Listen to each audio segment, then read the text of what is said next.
أعوذ بالله من الشيطان الرجيم నేను బహిష్కరించబడిన శైతాన్ నుండి రక్షణ పొందడానికి అల్లాహ్ శరణు.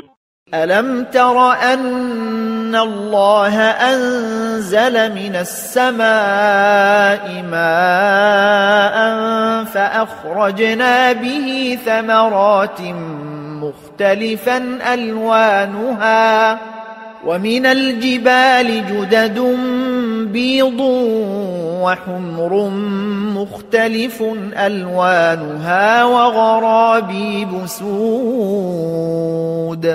ఏమి నీవు చూడటం లేదా?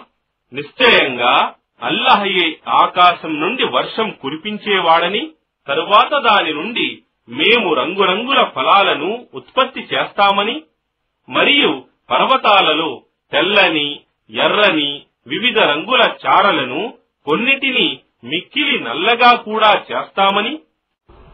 وَمِنَ النَّاسِ وَالدَّوَابِّ وَالْأَنْعَامِ مُخْتَلِفٌ أَلْوَانُهُ كَذَلِكَ إِنَّمَا يَخْشَى اللَّهَ مِنْ عِبَادِهِ الْعُلَمَاءُ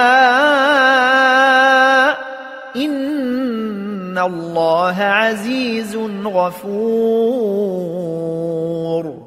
మరియు ఇదే విధంగా మానవుల, ఇతర ప్రాణుల మరియు పశువుల రంగులు కూడా వేర్వేరుగా ఉంటాయి.